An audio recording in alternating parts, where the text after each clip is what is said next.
Imagine a cena por um instante. Você entra em uma nação onde 90% dos cidadãos praticam o Islã, mas as mulheres desfilam confiantes usando saias curtas. O álcool corre solto em todos os restaurantes e o governo proíbe oficialmente a poligamia.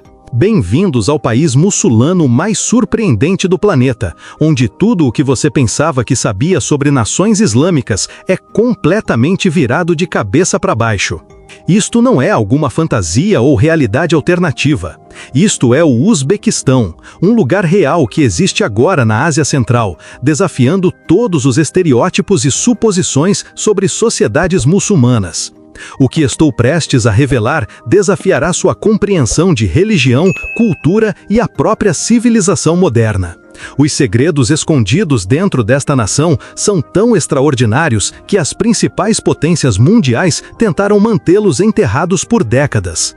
Neste exato momento, enquanto pronuncio estas palavras, existem mais de 35 milhões de pessoas vivendo em uma sociedade que opera como nenhuma outra em nosso planeta. Eles criaram algo que não deveria existir de acordo com a sabedoria convencional, mas que prospera de maneiras que o farão questionar tudo o que você acredita sobre identidade cultural e prática religiosa. Se você está pronto para ter sua visão de mundo completamente despedaçada, então fique comigo porque o que você está prestes a descobrir mudará a forma como você vê todo o mundo islâmico para sempre.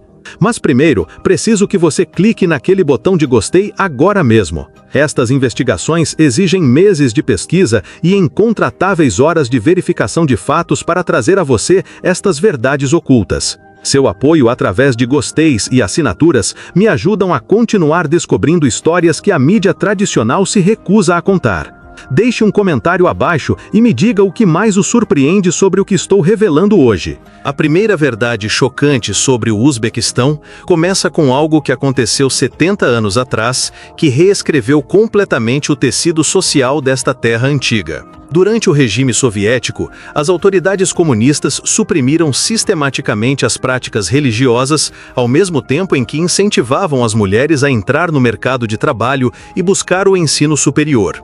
O consumo de álcool tornou-se tão normal quanto beber chá, e os costumes islâmicos tradicionais foram banidos ou fortemente desencorajados. Quando a independência chegou em 1991, algo notável aconteceu que ninguém previu. Em vez de retornar imediatamente às tradições islâmicas estritas, como a maioria dos especialistas previu, o Uzbequistão escolheu um caminho completamente diferente. Eles mantiveram as políticas sociais progressistas herdadas da era soviética, ao mesmo tempo em que abraçavam sua identidade islâmica de sua própria maneira única.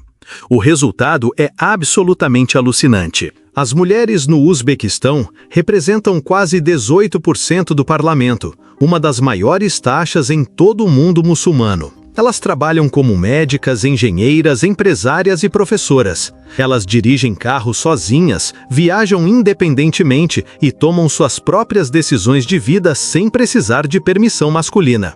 Você verá mulheres de hijab tomando café com mulheres de minissaia na mesma mesa, conversando como amigas de longa data e ninguém pisca. Este fenômeno social se estende muito além dos direitos das mulheres. Toda a sociedade opera em princípios que parecem impossíveis quando você considera seus dados demográficos religiosos. A governança secular coexiste pacificamente com a cultura islâmica, criando um sistema híbrido que a maioria dos cientistas políticos alegou que nunca poderia funcionar. Mas as tradições de casamento neste país farão seus problemas financeiros parecerem insignificantes em comparação. Cerimônias de casamento no Uzbequistão não são celebrações, são catástrofes financeiras que as famílias gastam literalmente décadas se preparando. Não estou exagerando quando digo que o casamento uzbeque médio custa entre 15 mil e 25 mil dólares. Em um país onde os salários mensais giram em torno de 300 dólares, as famílias economizam por 20 a 30 anos apenas para pagar um único casamento. Estas não são despesas opcionais ou sugestões culturais. As obrigações de casamento carregam tanto peso social que podem elevar ou destruir a reputação de uma família por gerações. As famílias hipotecam suas casas, vendem seus pertences e pedem dinheiro emprestado de todos que conhecem apenas para atender às expectativas sociais. Estamos falando de celebrações que recebem entre 500 e 3 mil convidados, com comida suficiente para alimentar aldeias inteiras. A pressão é tão intensa que os jovens casais muitas vezes fogem para a Rússia ou Cazaquistão apenas para evitar o fardo financeiro. Mesmo assim, quando eles retornam para casa, suas famílias frequentemente organizam festas de recepção de qualquer maneira, porque a vergonha social de não ter um casamento adequado é considerada pior do que a falência. A indústria de casamentos criou toda uma economia subterrânea onde as famílias entram em dívidas que levam décadas para pagar. Planejadores de casamento, fornecedores de comida, músicos e decoradores, todos sabem que podem cobrar preços premium porque as famílias não têm escolha a não ser pagar. Tornou-se um sistema onde as obrigações sociais superam a realidade financeira. O que as pessoas colocam em suas bocas para exibir riqueza chocará você ainda mais. Dentes de ouro não são apenas trabalho odontológico no Uzbequistão. Eles são portfólios de investimento, planos de aposentadoria e símbolos de status. Tudo embrulhado em um pacote brilhante. Não estou falando sobre uma única coroa de ouro, como você pode ver em vídeos de hip hop. Estou descrevendo conjuntos completos de cápsulas dentárias de ouro que custam mais do que o salário anual da maioria das pessoas. Veja como este sistema extraordinário funciona. Quando os uzbeques têm dinheiro extra, em vez de colocá-lo em bancos com baixas taxas de juros ou moeda local instável, eles literalmente investem suas economias diretamente em suas bocas. Dentes de ouro podem ser removidos e vendidos durante emergências financeiras, tornando os investimentos portáteis e seguros que viajam para onde quer que eles vão. Esta tradição remonta a gerações, mas atingiu o pico de popularidade durante os tempos soviéticos, quando outras formas de exibição de riqueza eram proibidas por lei. Hoje, caminhando por qualquer mercado uzbeque, você encontrará dentistas oferecendo trabalho dental de ouro bem ao lado de vendedores de vegetais. Quanto mais ouro visível em seu sorriso, mais respeito você comanda em situações sociais. O impacto psicológico é fascinante. Dentes de ouro servem múltiplas funções simultaneamente. Eles são joias, investimento, fundo de emergência e sinalização social, tudo em um. Durante crises econômicas, as famílias literalmente removem dentes de ouro para vender por dinheiro de emergência. É a forma mais estranha de conta-poupança de emergência que também funciona como acessório diário. A paisagem automotiva revela um fenômeno econômico ainda mais estranho. Dirija por qualquer cidade uzbeque e você notará algo imediatamente bizarro. Quase todos os carros são um Chevrolet. Não apenas alguns deles, mas virtualmente todos eles. Estamos olhando para o domínio do mercado que faria qualquer fabricante de automóveis chorar de alegria. A Chevrolet controla mais de 60% do mercado automotivo do Uzbequistão, e em algumas cidades esse número salta para mais de 80%. Isto não é porque os uzbeques têm um profundo amor histórico pela engenharia automotiva americana. É o resultado de uma das parcerias governo-corporativa de maior sucesso na história moderna. Em 2008, a General Motors construiu uma enorme instalação de produção no Uzbequistão, e o governo implementou imediatamente políticas que tornaram outras marcas de carros proibitivamente caras através de impostos e regulamentos de importação. O resultado criou um país onde Toyota Land Cruisers, sedãs BMW e veículos Mercedes são raros itens de luxo, enquanto Chevrolet Lacettes, modelos Matiz e carros Nexia dominam todas as ruas. É como entrar em um universo alternativo onde a General Motors conquistou o mundo. A parte mais estranha é que estes não são Chevrolets de alta qualidade. A maioria são modelos básicos sem recursos de luxo, projetados especificamente para mercados em desenvolvimento. No entanto, eles se tornaram uma parte tão integrante do transporte uzbeque que as pessoas se referem a qualquer carro como um Chevrolet, independentemente da marca real, semelhante a como as pessoas chamam todos os lenços de papel de Kleenex. Este monopólio automotivo criou fenômenos culturais únicos. Mecânicos da Chevrolet são os profissionais mais procurados no país. Peças de reposição da Chevrolet tornaram-se uma economia secundária. Concessionárias de carros que não vendem Chevrolets lutam para se manter no negócio. Mas nada disso se compara ao desastre ecológico escondido à vista de todos. O Mar de Aral já foi o quarto maior lago do mundo, cobrindo uma área maior que a Irlanda. Hoje é principalmente um terreno baldio coberto de sal, pontilhado com cascos de navios enferrujados que parecem monumentos à destruição ambiental humana. Isto não é história antiga. Esta catástrofe aconteceu dentro da memória viva e representa um dos piores desastres ambientais causados pelo homem já registrados. Durante o regime soviético, projetos maciços de irrigação desviaram os 2 rios que alimentavam o Mar de Aral para cultivar algodão no deserto. O algodão ficou conhecido como ouro branco e o Uzbequistão tornou-se um dos maiores exportadores de algodão do mundo. O custo foi devastador. O mar começou a encolher na década de 1960 e em 2014 a bacia oriental havia desaparecido completamente. As consequências ambientais são impressionantes. O que antes era uma próspera indústria pesqueira empregando 60 mil pessoas simplesmente desapareceu. A água restante tornou-se tão salgada que nenhum peixe conseguiu sobreviver. Tempestades de poeira agora carregam sal e produtos químicos tóxicos do leito marinho seco por toda a Ásia Central, afetando a saúde de milhões de pessoas. Você pode realmente visitar a zona de desastre do Mar de Aral hoje, e é uma das experiências de viagem mais perturbadoras da Terra. Empresas de turismo levam os visitantes para ver enormes navios encalhados a dezenas de quilômetros de qualquer água, sentados no que parece ser um deserto sem fim. Estas embarcações já transportaram pescadores através de águas que se estendiam até o horizonte. Agora são monumentos enferrujados à destruição ambiental, sendo lentamente enterrados por sal e areia. O impacto visual é assustador. Imagine caminhar pelo que antes era o fundo de um lago, vendo os restos esqueléticos de todo um ecossistema. Comunidades locais que dependiam da pesca por séculos tiveram que reinventar completamente seu modo de vida. A devastação econômica correspondeu à catástrofe ambiental.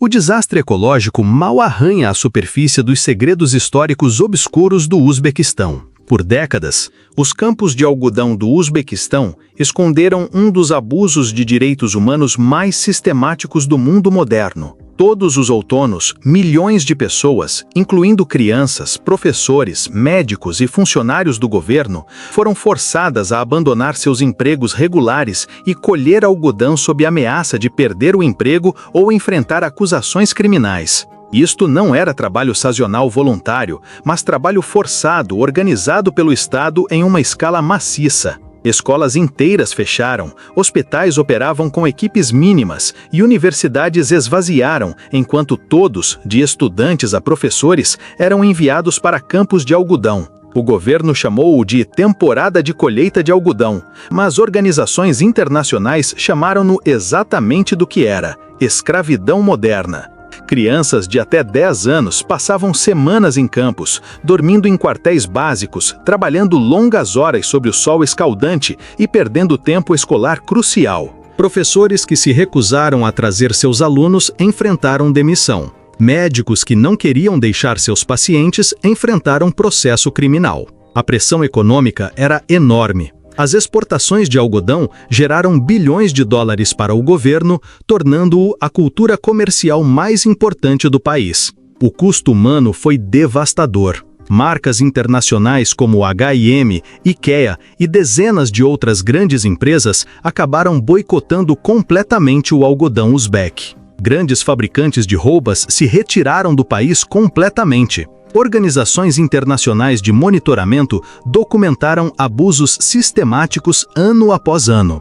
O sistema de trabalho forçado parecia tão arraigado que a mudança parecia impossível. Então, algo aconteceu que ninguém viu chegando. Em 2016, tudo mudou drasticamente. Islam Karimov, o presidente autoritário do Uzbequistão que governava desde a independência, morreu repentinamente. Seu sucessor, Shavkat Mirziyoyev, chocou o mundo ao começar imediatamente a desmantelar o sistema de trabalho forçado que havia definido a agricultura uzbeque por décadas. Dentro de 3 anos, observadores internacionais da Organização Internacional do Trabalho confirmaram que o trabalho forçado sistemático nos campos de algodão do Uzbequistão havia sido eliminado. O mesmo país que antes forçava milhões de seus cidadãos a realizar trabalho agrícola, agora permite monitoramento independente e implementou algumas das reformas trabalhistas mais progressistas da Ásia Central. Grandes marcas internacionais começaram a comprar algodão uzbeque novamente.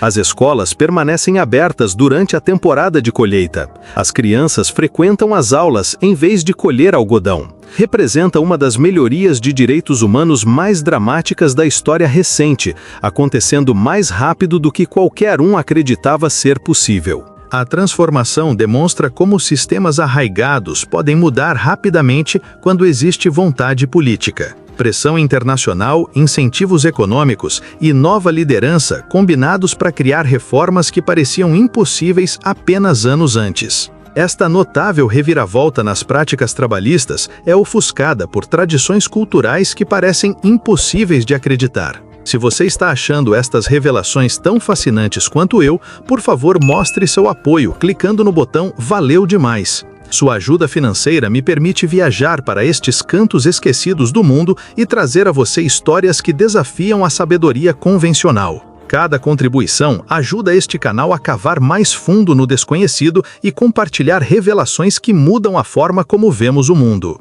A cerimônia do chá no Uzbequistão opera como um ritual sagrado que pode fazer ou quebrar relacionamentos, fechar acordos comerciais e determinar o status social para a vida toda. A maneira como você serve, oferece e consome chá revela tudo sobre seu caráter, educação e respeito pelos outros. Cometa um erro e você será silenciosamente julgado por todos os presentes na sala. Os uzbeques levam sua cerimônia do chá tão a sério que ela funciona como uma linguagem não dita de comunicação social. Quando os convidados chegam, o anfitrião deve preparar o chá em um bule de porcelana especial, despejá-lo em pequenas tigelas chamadas piala e servi-lo usando ambas as mãos enquanto se curva ligeiramente. A parte que o surpreenderá é esta. Os 3 primeiros despejos nunca são dados aos convidados, mas despejados de volta no bule para despertar o espírito do chá. Somente após este ritual de purificação, o chá pode ser servido aos outros. Os hóspedes devem aceitar o chá com ambas as mãos, tomar 3 pequenos goles e devolver a tigela ao anfitrião, que imediatamente a enche novamente.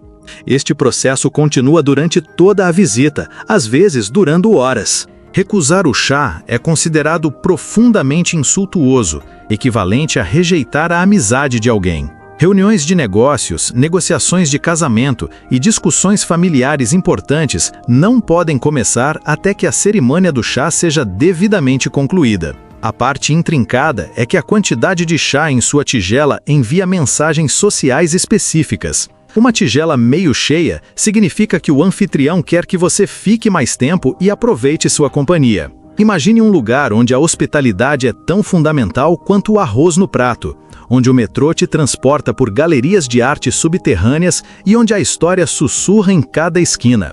Bem-vindos ao Uzbequistão, uma terra de contrastes fascinantes e tradições vibrantes, um destino que desafia todas as nossas expectativas. Comecemos pela arte de servir o chá, um ritual que vai muito além de simplesmente encher uma xícara. No Uzbequistão, a quantidade de chá servida revela intenções ocultas. Encher completamente a tigela, na verdade, é um insulto, sinalizando que o anfitrião deseja que você beba rapidamente e parta. Essas comunicações sutis foram transmitidas através de gerações, criando uma linguagem silenciosa completa através do serviço de chá. Negociadores profissionais no Uzbequistão passam anos aprendendo a interpretar corretamente esses sinais do chá. Um mal-entendido na cerimônia do chá pode arruinar acordos comerciais que valem milhões de dólares. Diplomatas estrangeiros recebem treinamento especial sobre a etiqueta apropriada do chá antes de conduzir negócios oficiais no país.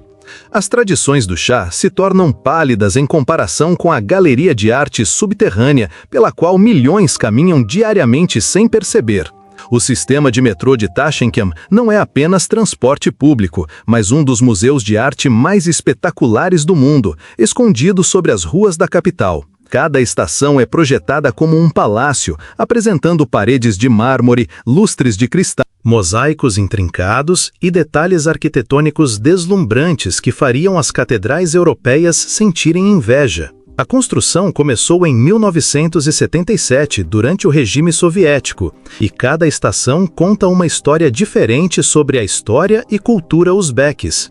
A estação Cosmonautlar celebra a exploração espacial, com um teto projetado para se assemelhar à Via Láctea, completo com estrelas cintilantes e imagens cósmicas. A estação Alisher Navoy homenageia o maior poeta do Uzbequistão com elaborados temas literários e decorações de inspiração persa. A fotografia no metrô foi estritamente proibida por décadas, porque as estações eram consideradas segredos militares. O governo soviético construiu o sistema de metrô para funcionar também como abrigos contra bombas nucleares, com plataformas profundas o suficiente no subsolo para sobreviver a ataques atômicos diretos. Somente nos últimos anos, os turistas foram autorizados a fotografar essas obras-primas subterrâneas. A atenção aos detalhes é absolutamente incrível. A estação Pakhtakor apresenta obras de arte com tema de algodão celebrando a herança agrícola do Uzbequistão. A estação Mustaqilik Maidoni exibe temas de independência com símbolos patrióticos e cores nacionais. Cada plataforma tira o fôlego com elementos artísticos que custaram milhões de dólares para criar. Caminhar por essas estações é como viajar por diferentes períodos históricos e movimentos culturais, tudo isso enquanto se desloca para o trabalho. É arte pública em uma escala que a maioria dos países nem sequer consegue imaginar, e é totalmente gratuito para experimentar. Mas mesmo essa maravilha subterrânea não se compara aos museus vivos que moldaram a própria civilização humana.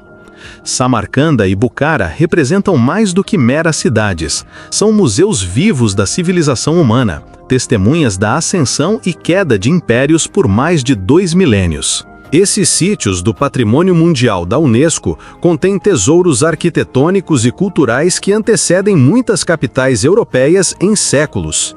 A Praça Registan de Samarcanda é considerada uma das joias arquitetônicas mais deslumbrantes do planeta. 3 madraças imponentes, ou escolas islâmicas, abraçam uma praça central adornada com mosaicos intrincados que exigiram décadas de dedicação de mestres artesãos. A precisão de seus padrões geométricos e caligrafia é tal que arquitetos contemporâneos ainda os estudam para entender como tal perfeição matemática foi alcançada sem computadores ou ferramentas modernas.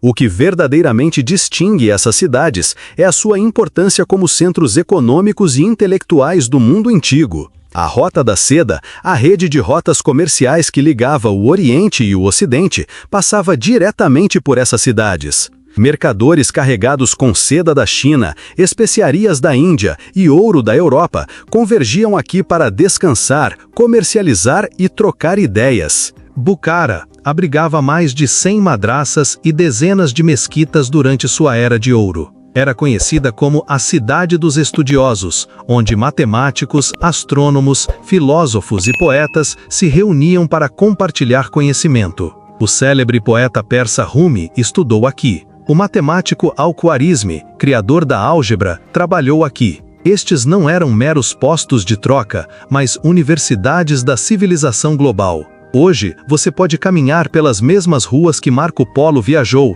tocar paredes que testemunharam diálogos entre estudiosos de diferentes continentes e contemplar pátios onde negócios que valiam reinos inteiros foram negociados. A preservação é tão excepcional que muitos edifícios parecem exatamente como eram há 500 anos. Enquanto a arquitetura antiga é fascinante, as modernas tradições culinárias comunitárias revelam algo ainda mais profundo sobre a cultura uzbeque. Plov, no Uzbequistão, transcende a simples comida. É um fenômeno social que une comunidades inteiras de maneiras que parecem impossíveis em nosso mundo moderno e individualista. Todo fim de semana, vizinhos se reúnem para cozinhar enormes quantidades desse prato de arroz em potes gigantescos que podem alimentar centenas de pessoas simultaneamente. A preparação é um evento comunitário cuidadosamente orquestrado. Os homens acordam antes do amanhecer para preparar enormes fogueiras e iniciar o processo de cozimento que dura horas. Todos têm um papel específico. Alguns cortam vegetais, outros preparam a carne e o cozinheiro mais experiente atua como mestre de cerimônias, controlando o tempo e o tempero.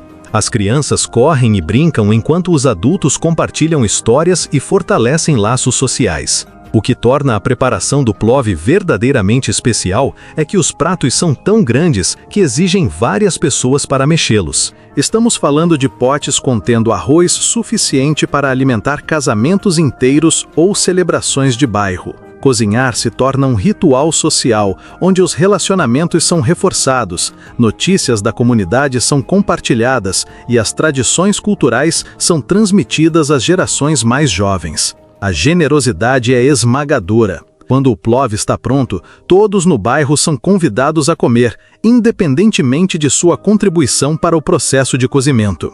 Pessoas sem teto, vizinhos idosos e visitantes inesperados são bem-vindos igualmente. É hospitalidade radical que cria conexões comunitárias genuínas, quase míticas em comparação com o isolamento urbano moderno. Esses encontros culinários ocorrem regularmente ao longo do ano, criando uma rede de segurança social onde todos conhecem seus vizinhos e ninguém passa fome. É cuidado coletivo disfarçado de tradição culinária e funciona melhor do que a maioria dos programas sociais do governo. O cozimento comunitário é emocionante, mas a realidade econômica da vida diária no Uzbequistão fará com que seus problemas financeiros pareçam triviais. O custo de vida no Uzbequistão é tão baixo que parece um erro matemático.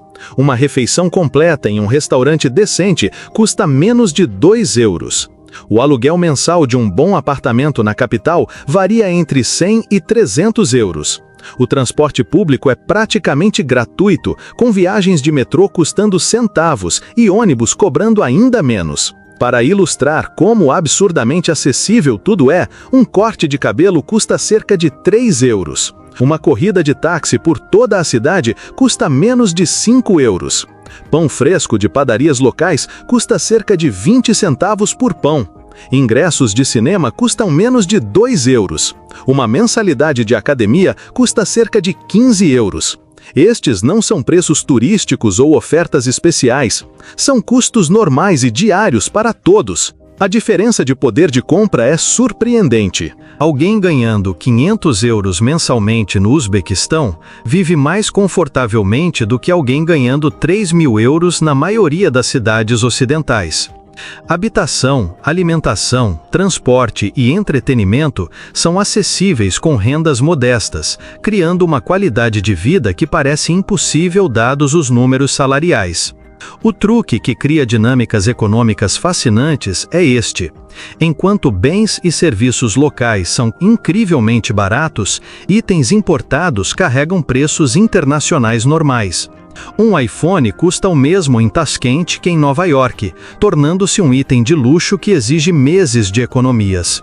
Carros, eletrônicos e roupas de grife tornam-se símbolos de status precisamente porque são proporcionalmente muito mais caros em relação às rendas locais.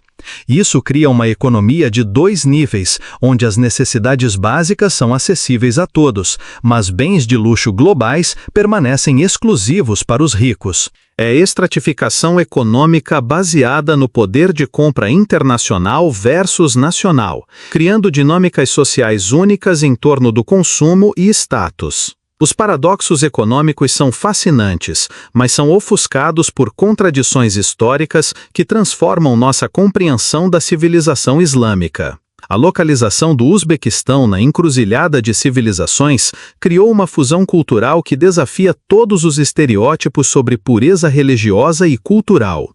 Esta terra foi conquistada por Alexandre o Grande, governada por impérios persas, controlada por clãs mongóis, dominada por tribos turcas e governada por comunistas soviéticos.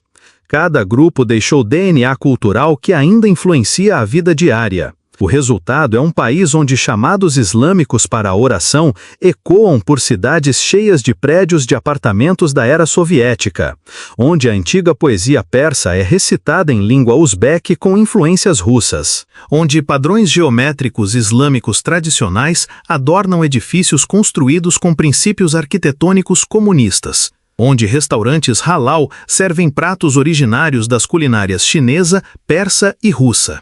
Isto não é confusão cultural, é genialidade cultural. O Uzbequistão absorveu os melhores elementos de cada civilização que passou por ele, criando algo completamente único. A arquitetura funde cúpulas islâmicas com influências ortodoxas russas. A culinária combina especiarias do Oriente Médio com técnicas da Ásia Central e ingredientes da era soviética. A música mistura melodias islâmicas tradicionais com instrumentos folclóricos de várias culturas. A tolerância religiosa que emergiu desta mistura histórica é notável. Muçulmanos sunitas, muçulmanos xiitas, cristãos ortodoxos e pessoas seculares coexistem pacificamente de maneiras que parecem impossíveis, dados os conflitos religiosos que dominam as notícias internacionais. Casamentos interreligiosos são comuns e aceitos. Festivais religiosos de diferentes tradições são celebrados por comunidades inteiras, independentemente das crenças pessoais. Essa síntese cultural criou algo que desafia suposições fundamentais sobre como as sociedades se desenvolvem e mantêm sua identidade. Depois de experimentar todas essas contradições, paradoxos e surpresas, você começa a perceber que o Uzbequistão representa algo profundo sobre a adaptabilidade humana e a evolução cultural.